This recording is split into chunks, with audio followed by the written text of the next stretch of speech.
दोस्तों इस पूरे वीडियो में हम लोग बात करेंगे फैक्ट्रीज एक्ट 1948 की।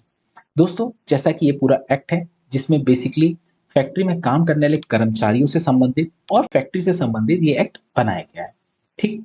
दोस्तों फैक्ट्रीज एक्ट के अंतर्गत फैक्ट्री की परिभाषा ये है कि ऐसा कोई भी प्रेमाइसिस जहां 10 या 10 से अधिक लोग कार्य कर रहे हो और जो किसी मैन्युफैक्चरिंग से जुड़े हुए कार्य में लगे हों, किसी ना किसी चीज का विनिर्माण कर रहे हो और बिजली का इस्तेमाल कर रहे हो, तो ऐसे पूरे प्रेमाइसेस को फैक्ट्री बोला जाता है।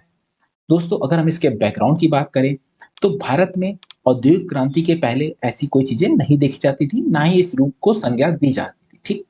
लेकिन यूरोपीय कंट्री में औद्योगिक क्रांति जैसे जैसे फैली और भारत में भी उस समय अंग्रेजों का शासन था, उन्हीं ने वही सारी नीतियों को भारत में भी लागू किया और भारत को एक कच्चे माल के तौर पर, निर्यातक के तौर पर विकसित किया। जहां उनको जैसी जरूरत होती थी उन्होंने उस हिसाब से उद्योग लगाए, फैक्ट्री लगाई, रेलगाड़ियां स्थापित करी। तो उसी को देखते हुए उन्होंने यहाँ से फैक्ट्री भी स्थापित करी।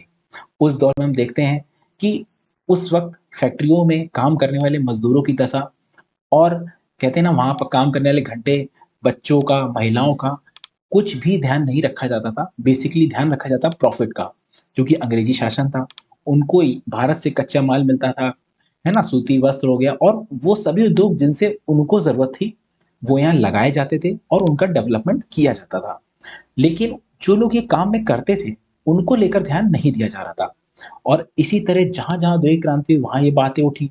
सेम इसी तरह दोस्तों 1833 में इंग्लैंड में फैक्ट्रीज एक्ट आया और उसी को देखा देखी भारत में भी मांग उठी। भारत में सोपोर जी बंगाल जी के नेतृत्व में इसको पुरजोर कहते हैं ना मांग उठाई गई।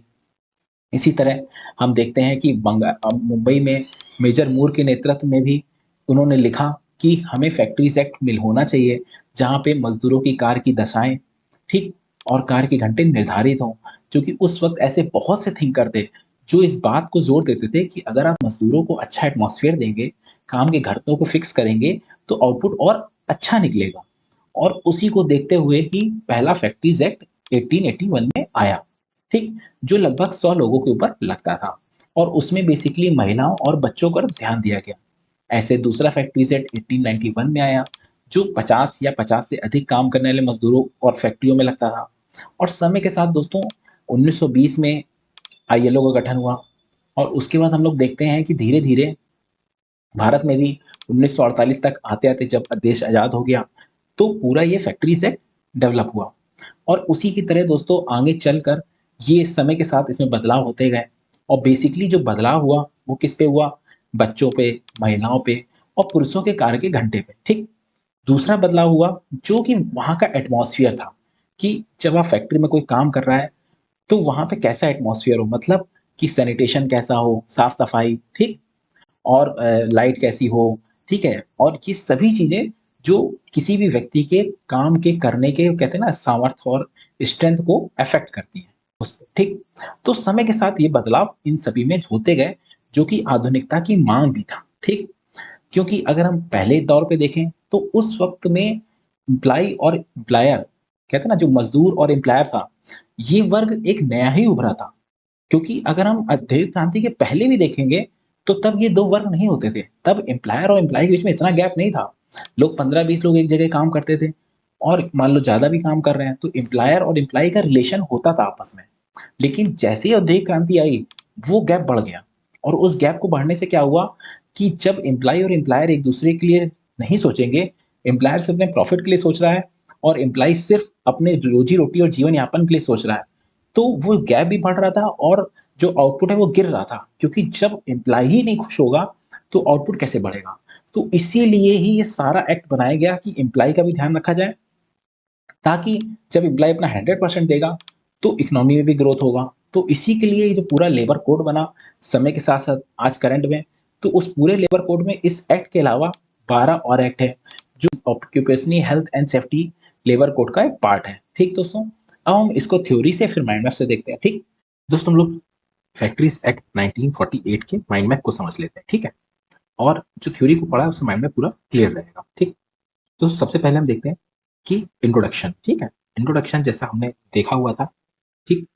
ये जो मेन फैक्ट्रीज एक्ट था हमारा 1981 से जो शुरू हुआ था हमारा, वो एक्ट धीरे धीरे मूल रूप से 1934 में बन चुका था, एक जो मेजर आज दिख रहा है आपको। ठीक है।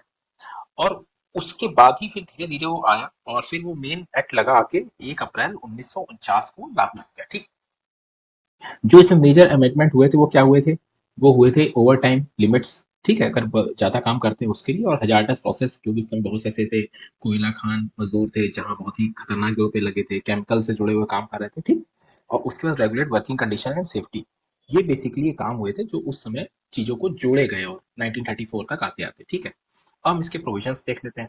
प्रोविजंस में दोस्तों सबसे पहले जो इस एक्ट का मेन कोर है, कोर क्या है कि स्टाफ की अपने एम्प्लॉय की हेल्थ का ध्यान रखा जाए, ठीक? ताकि क्लीनिनेस रहे, साफ सफाई, वेंटिलेशन, ड्रेनेज ये सब रहे, ठीक? दूसरा वेलफेयर की बात हो जिसमें कैंटीन, जिसमें 250 से अधिक होने पर कैंटीन, 250 स्टाफ से अधिक होने पर canteen, rest room, first aid, क्रैच। क्रैच मतलब 30 महिलाएं जहां होंगी वहां पे क्रैच चाहिए ही चाहिए, ठीक? ओके। उसके बाद working hour maximum 48 hour in a week, एक वीक में 48 घंटे आप काम करा सकते हो, ठीक है? जिसमें एनुअल लीव का ही प्रपोजल था विद वेजेस, मतलब जो उसको पेड लीव्स बोलते हैं, जो लगभग 12 डिसाइड हुई थी, ठीक? उसके बाद प्रोविजन क्या है, safety, fencing machinery, emergency escapes, ठीक? मतलब आपको एम्प्लॉय की सेफ्टी का ध्यान रख रहे हो, ठीक है? वेलफेयर का ध्यान रख रहे हो, प्लस उसकी हेल्थ का ध्यान रख रहे हो। ये तीन चीजें जो है ना मेन कोर है इस एक्ट की, ठीक?